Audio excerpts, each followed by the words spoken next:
자, 문제 3-2번에 대한 내용입니다. 자, 다음 자료를 이용하여 2023년도 제1기 부가가치세 확정 신고 기간입니다. 2023년도 4월부터 6월달까지에 해당이 되고요. 대손 세액공제 신고서를 작성하시오입니다. 오랜만에 등장했습니다. 대손 세액공제 신고서 12일차 만에 나왔어요. 드디어 이 문제가 나왔습니다. 너무 시험 수험생 분들한테는 사실상 그렇게 반가운 문제는 아닙니다만 저는 왜 이렇게 반가운지 모르겠습니다. 자, 한번 보도록 하겠습니다. 자, 여러분들 대손 공제 신고서 부선 명세서 1에 있습니다. 자, 클릭합니다. 자, 대손 세액 공제 신고서는 하나하나씩 보고 이제 입력하면 되는데, 우리가 복습하는 셈 치고 한번 적어보도록 할게요. 자, 여러분들이 기출문제만 풀면은 솔직히 저도 다른 사람들 유튜브도 보고 그 다음에 아주 유명하신 분도 유튜브도 보긴 하는데, 근데 좀 아쉬운 게 뭐냐, 솔직히 말해서 이 기출문제에 대해서 입력하는 방법만 얘기하기에는 솔직히 좀 뭔가 좀 부족하다는 생각이 들어요. 그리고 게다가 제 강의 시간이 생각보다 깁니다. 왜냐, 원래 이제 하나 얘기하면은 다른 사람들은 뭐 3분이면 끝날 거를 저는 13분이나 걸리니까. 왜냐? 저는 하나하나씩 다 얘기를 하는 편이거든요. 그리고 실제 이제 오프라인 강의할 때도 한번 얘기를 해주고, 개인적으로 얘기도 해주고, 그 다음에 잔태적으로 얘기도 해주고, 그렇기도 하고, 그리고 독학을 하시는 분들도 계세요, 요 중에서. 근데 제가 세무 2급 자체가 독학으로 합격을 했기 때문에, 그래서 독학을 하시는 분들도 계시단 말이죠. 그렇기 때문에 하나하나씩 다시 한번 더 복습한다 셈 치고 한번 들어주셨으면 매우 감사하겠습니다. 자, 여기서 이제 봐야 되는 게 어떤 거냐면은 사유를 이제 봐야 되는데, 사실 이제 공제 금액은 110분의 10만큼 공제를 됩니다. 공급 대가로 작성을 하고요. 물론 이제 확정 신고 때만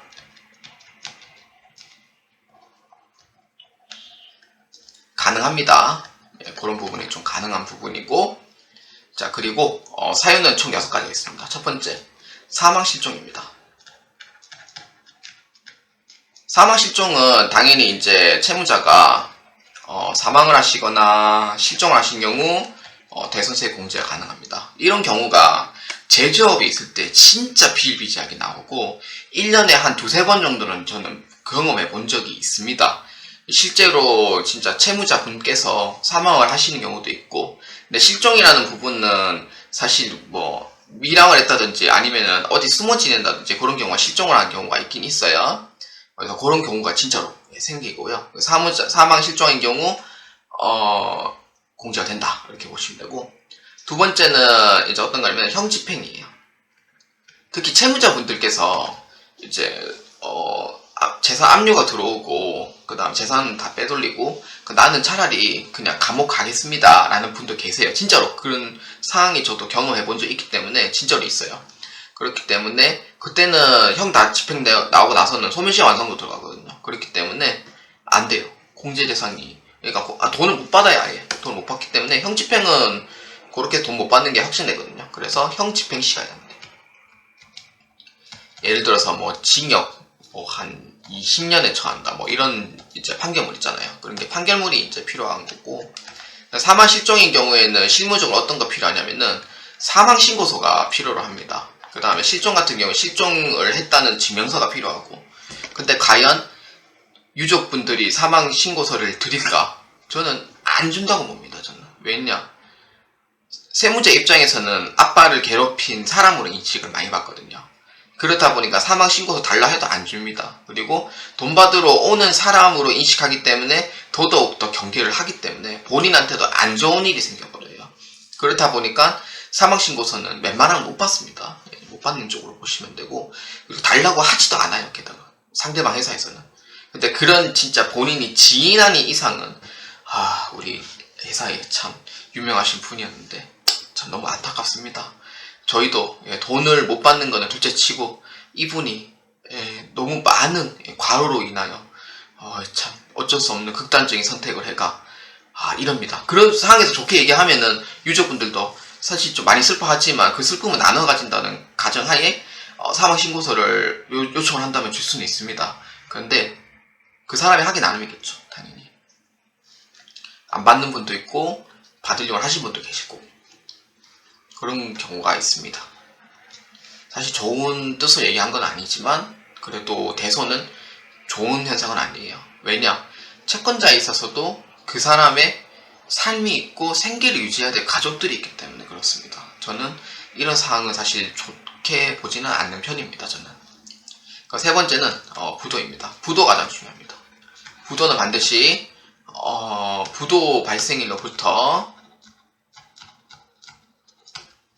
6개월 이후에 입력을 해줍니다. 물론 이제 부도 증명을 해주는 유노트라는 회사의 그 사이트에 들어가면 됩니다. 거기서 출력할 수 있고요.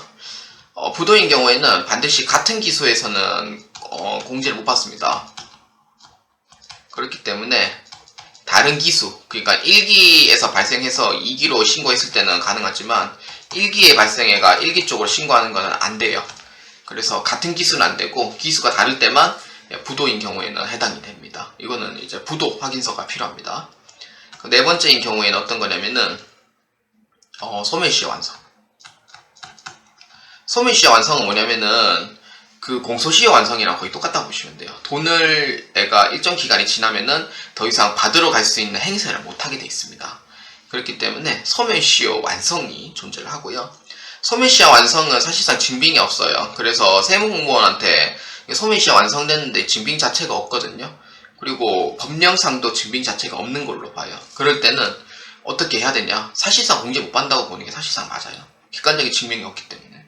그렇기 때문에 증빙 자체가 아예 없기 때문에 세무공무원들은 증빙이 있는 걸 좋아하거든요. 그러다 보니까 소멸시효 완성이 있더라도 증빙 자체를 못 받는 경우가 있고, 시효기간은 제가 이때까지 3년인 줄 알았더니 인터넷 검색해보니까 5년이나 돼 있더라고요. 그래서 5년 이후에 행사는 불가능하다라고 보시면 돼요. 그 다음 다섯 번째는 거의 다 한 것 같아요. 다섯 번째, 향후실종, 형집행, 부도, 소멸시효 완성. 그리고 그 파산은 당연히 파산 선고일, 파산 선고일에 필요하고요. 요거는 판결물이 필요합니다. 회사가 파산 신청한 경우가 있거든요. 그런 경우에 주로 이제 사유로 이렇게 이제 보시면 되고, 특히 부도에 많이 신경을 많이 쓰셔야 됩니다. 그래서 요거 중요하고요. 그 다음에 또 이제 또 주의사항들이 있는데, 주의사항들을 또 한번 또 설명해 보도록 하죠. 주의사항은 뭐냐면은, 일단은 저당권이 설정되어 있으면은 공제를 못 받습니다. 저당권은 나중에 문제 생겼을 때 받을 수 있는 우선순위가 존재해요. 근데 그 채권자가 저당권이 만약에 설정되어 있는 걸 객관적인 증명이 되면 안 되지만, 저당권이 설정이 안 돼 있는데도 불구하고 설정되어 있다는 자체가 잡혀 있으면은 공제를 못 받습니다. 그게 내가 비록 돈을 못 받더라도 공제가 안 돼요. 그래서 저당권은 안 되고요. 그 다음에 소비대차 전환. 그러니까 외상 및 출금을 뭐 단기 대여금으로 이렇게 이제 전환하는 경우, 이건 안 돼요. 이거는 금융거래가 돼요. 그러니까 채권거래가 아닌 금융거래가 되기 때문에 부도가 나와도 돈을 못 받습니다. 그래서 우강 상사에 대해서가 돈을 못 받게 되는 상황이 돼버리는 거예요. 그 다음에 뭐 없는 것 같아요. 일단 두 가지가 가장 중요한 부분이고, 특히 부도 아까 제가 주의를 하라고 얘기했었으니까 그거 주의사항이고요. 그 다음에 참고로 매출일로부터 그 10년 이내에 그 이제 사유가 발생했다라는 부분에 대해서 매출일로부터예요. 사유가 발생했다라고 하면은 공제가 가능합니다. 근데 10년이 넘어가 버리면은 공제가 안 돼요. 네, 그거 중요하고요. 그 다음에 마지막 하나 더. 외상 및 출금을 2년 이후에 회수가 불가하면은 세순세액 공제가 가능합니다. 요거는 98회차 때 출제된 문제이고요. 요것도 같이 한번 기억해 주시면 매우 좋겠습니다. 자, 요렇게 해서 이제 주저리 다 설명했고, 자, 여러분들 꼭 참고가 되었으면 좋겠습니다. 자, 그러면은 이제 본론을 들어가서 이제 1기 확정에 해당하는 4에서 6월로 한번 보도록 하겠습니다. 자, 정성 거 자, 한번 보도록 합시다. 자, 정성 거는 부도 발생이 외상맥 출금 부도이고요. 2023년도 3월 31일자입니다. 자, 연도는 2023년도 3월 31일자잖아요. 제가 아까 부도 얘기했었죠. 같은 기수는 공제가 안 된다고. 그렇죠. 요거 3월 31일자는 1기 거고, 우리가 신고하려는 기도 1기예요. 그렇기 때문에 같기 때문에, 요 정성은 입력이 되지 않는다라고 했습니다.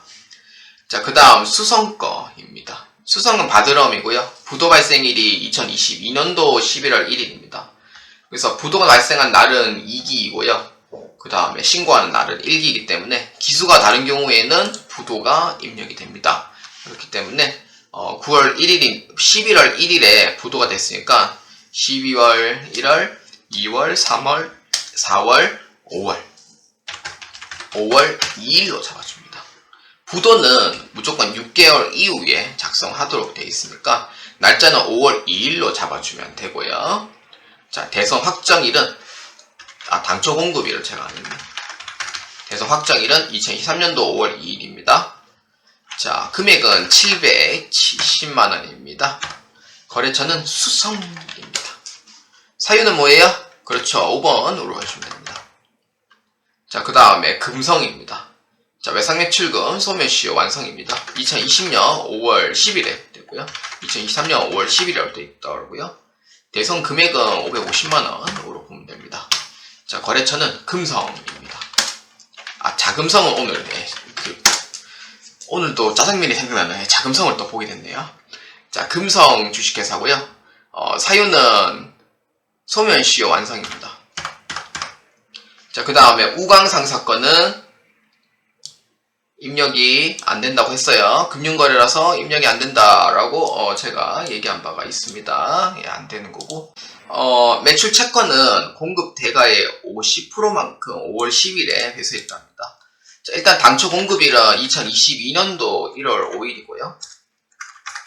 대선 확정일은 회수한 날로 해주시면 돼요. 2023년도 5월 10일. 그 다음에 금액이 550만원이잖아요. 550만원에 반 정도 회수했답니다. 그러면 나누기 2 하면 되겠죠. 얼마? 275만원이고 횟수는 마이너스를 해줍니다. 275만원만큼 해주면 되고 거래처는 비담입니다.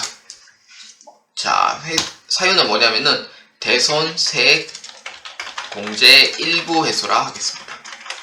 사유는 따로 없어요. 뭐라고 적어야 되는지 따로 없고요. 일단 대손세액 공제 일부 회수라고 대손 사유는 이렇게 한번 적도록 하겠습니다.